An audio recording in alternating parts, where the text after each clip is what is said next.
YouTube. The last video, I kept talking about the movie. The movie I was talking about is The Matrix.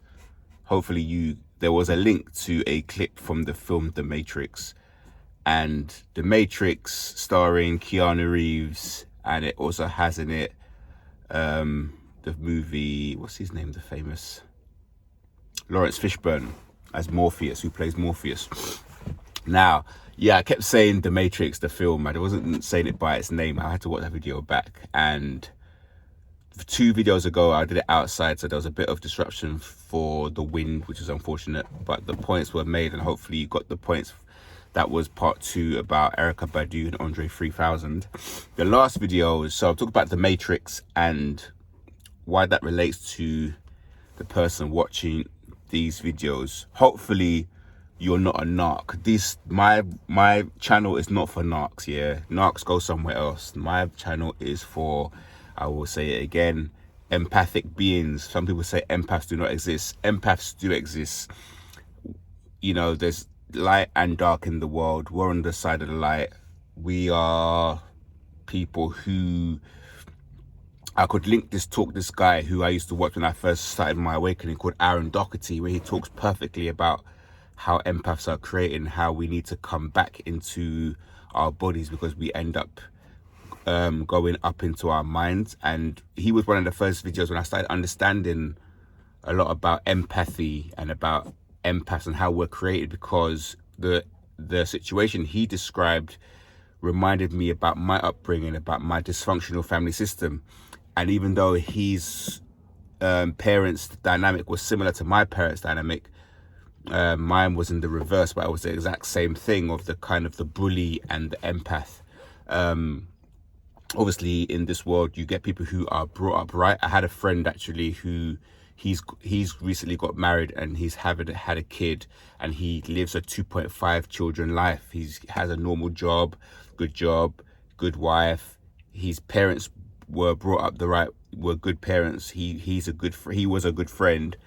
We don't see each other that much now, and he's married a good woman, and he's a normal person. He's living like a life. He's a normal that exists.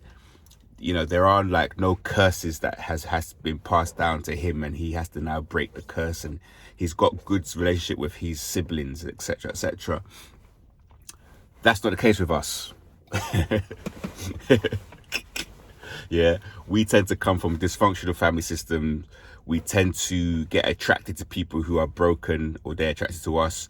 We repeat the same power dynamics that we're used to, we're comfortable with, that we have with our parents. I think that's correct. Yeah, and we tend to, but the difference is we want to break the curse. We want to break the cycle. We want to become awakened, basically. And why I linked the film The Matrix is the character played by Keanu Reeves is Neo. He wants to break out of the Matrix. The Matrix being a state of being in a computer simulation where you're a machine, and the machine keeps you distracted in the Matrix while it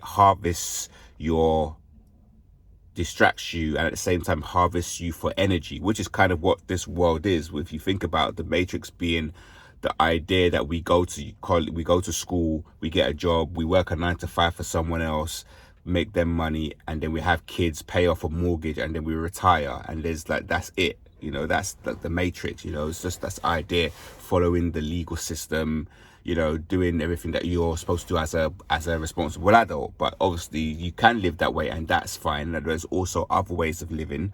There's other things that you could be doing. There's like a lot of other places to see, traveling, lots of cultures to learn about, lots of different people to learn about them and share and have an experience that may not be the common kind of one like I just described with my friend who grew up the right way.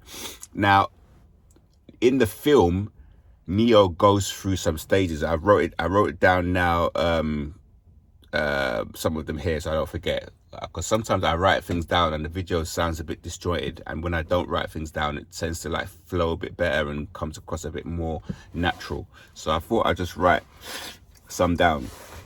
Anyway, so when you're going through this spiritual awakening, one of the steps that you'll go through is you tend to have like what they call an ego death. So it's less of this, you know, wanting to having this materialistic thing, or wanting to one up someone or be the best this, or want that or that. All these things are your mind. It's that these kind of stories that you have been programmed by your parents or by your school, these belief systems, and you have to slowly start letting these things go. So you start letting go of your ego, so you have some ego death. You realize that you're not your mind, and that's where a lot of the self-doubt comes from, because you see that you're not, you know, an exact mirror image of these ideas that you think, or like where you think you should be in your life, or where, you know, what you've achieved or what you've managed to have garnered over the years, gathered in terms of like possessions or experiences or whatever. So you're not your mind. So you can make mistakes. We are flawed. We're not perfect. You can be redeemed if you ask for forgiveness and if you try and learn from your mistakes. You're a human being and you're allowed to make mistakes, and anyone trying to expose you or shame you for being human or being mistakes, they're the ones who have got ulterior motives, and they're trying to do that to keep you away from the truth, which is that you have an anointing on your life. You've been chosen to have a special purpose by the Most High God.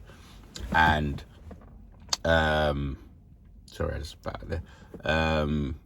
Yeah, and they're the opposition. They may be doing that consciously or subconsciously, but they're been sent to block your path. And I was saying this I watched back the last video. The thing about all of this stuff, and it's, you know, we tend to be lonely, and we're like, we've been isolated and thrown out of these friend groups. You have to understand, we're built for this. All of this stuff that we go through, all these hardships, they make us thicker skinned. They make us become a bit more wise. They give us awareness, self-awareness, and awareness of energy and of people and of situations. But the main thing to realize about this thing, I don't know where you are in your healing journey, but the further you get in your healing journey, you realize that you were built for this. So in the part of the film, The Matrix, where I was saying in the last video, where Morpheus says to Trinity, he's starting to believe, and you see Neo that at the first part, he downloads all these manuals of how to take martial arts, but then he starts actually doing the martial arts, and he's doing it with one hand behind his back, because he had the awareness, like he knew that he was who he was, and he knew the attacks were coming before they came, and he was just like bang, bang, bang. And that's basically how you're going to become when you start getting more discernment. You start realizing, okay, this is an energy vampire. This person doesn't want good for me. I'm in a scenario where I'm being, people want supply from me, negative supply, which is any supply. They want your attention and your focus, so it goes off you and gives to them. So you won't give it to them. You will learn to become, maybe more indifferent. And this is for myself as well. I've had situations where reactive abuse, when I've reacted to people who've been mocking me in my face, laughing at me in my face because of rumors, because of even some of the mistakes that I've made in my past, which has happened. And they'll be trying to elicit bad feeling, and I've fallen for it. But the more as I go on my path, sometimes I can decide, I can pause and be curious about not responding, be curious about not giving them that reaction, and just completely ignoring these people that want to abuse, want to mock, want to shame people, shame dump, want to blame people. They're not happy with themselves. Yeah, hurt people, right?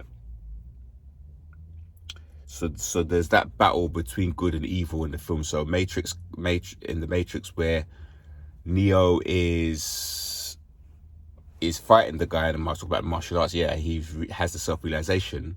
There's a scene where the guys, I think they're called Mr. Smith, the agents, and he keeps calling him his name, which is something Anderson. I can't remember, something Anderson. And he says, my name is Neo. So he becomes the one, because it's like Morpheus is like, oh, Morpheus thinks you're the one. This is literally what your life is. You're hidden from the knowledge that you're the person that's going to break the curse. You're the one that could stop this bondage, could stop abuse cycle go around your families for how many thousands of years, reincarnate doing the same thing over and over and over again. You break the curse of poverty in your family, you break the curse of becoming bullied, you become awakened, so you know, oh, I'm an empath. I don't have to give my love to an evil person, to a dark spirit, to a demon possessed person. I can keep it for myself and give it to people who actually deserve it or who have earned it. Yeah, so that's how you become the one, essentially, of your life and of your story, basically. Also, I got here, so there's victory. So after we go through all of this anguish, pain, bullying, fight, manipulation, gang stalking, people stalking our technology, in the end there will be victory on our side, and those people are going to be our footstool. That's scripture again. And Neo doesn't give up in the film. There's a time where they were saying the oracle, he goes to see this woman, the oracle, and two parts in that part which you need to find. The part where the little boy bends the spoon, and he was saying, the little boy was like in the waiting room, he was like, of the gifted children waiting to see the oracle, he was like, don't think of it about bending the spoon, thinking of it as in, I think he said, there is no spoon. So it's like how you look at things and how you interpret reality, your reality, and the world around you has a difference. So there's that. And when he goes to see the woman, the oracle, she goes, let me take a look at you. She looks at him. She's like, okay, yeah, you've got the gift, but it's okay. You're not the one. And then he was like, okay, cool. Look, I'm not the one, because he never thought he was the one. So later on, Morpheus says to him, she told you what you needed to hear. So he's like, the pressure was off. Like, I'm not the one. But he was the one, but he had to hear he wasn't the one to know that he was the one. It's hard to explain. That's why I say you got to watch the film. But this is like your life. It's like your whole life, it's been your family maybe not treating you, keeping you away from everything, inheritance, keeping secrets away from you. In school, you might have been bullied. You might be the smallest one physically in your group. You might be all these things. And people are treating you bad, making you feel bad about yourself because they don't want you to see that you're the potential. If you worked in a fast food burger joint, a chosen one, if he stays there, by the end of like 2 weeks, he'll be like flipping the burgers without even looking. He'll just be like, the burger, like the little pate, he'll be just be like, whack, whack, whack, whack, whack, cheese, sauce, burger, like you just learn quick. Like the way a chosen one is, like the patterns, like your talents, like can come out in so many shapes and forms. So when you do something over and over, you learn like how to do it in the most efficient way, and people pick up on it. They see that and they're like, wow, look at this person. I'm spitting a lot. I'm talking a lot and spitting a lot today. I'm quite excited about this video. But yeah, the key about that film and us, there's a fight between good and evil. You have self-realization. There's an ego death, and there's victory. So that's why it's autobiographical towards us. So watch The Matrix, watch the film, see where there's correlations with our lives, and also it's kind of a metaphor, breaking out of the matrix of the like idea of how your life should be and how your life is set up to you. And maybe your parents have pushed you into doing a certain job and then you want to be a painter. Go out there and be a painter. I was talking about last time about where narcissistic relationships stop you from doing your hobbies. Start doing your hobbies again. Slowly start going back to your hobbies. And yeah, take up a martial art. It's like Neo, he learns martial art in the film. What I find is that when you're getting bullied and people are looking down at you and cussing you, when I started looking after my body and working out, the strength in my body reflected in the strength of my mind and my spirit. And I could channel that through martial arts as well. So knowing how to defend yourself, it gives you a nice base. So even if you don't want to be getting into fight, and I wouldn't tell anyone that watches this video to fight anyone, what it does, it puts you in a way of holding yourself and feeling about yourself that you are competent, that if you're in a scenario, you know how to deal with it, and people pick up on that. So usually that will defer or deter people from wanting to start a fight with you. They should see that in your eye and in the way you move. But at the same time, that's not foolproof. So people, you could still get in situations where hopefully you can resolve them without it getting physical.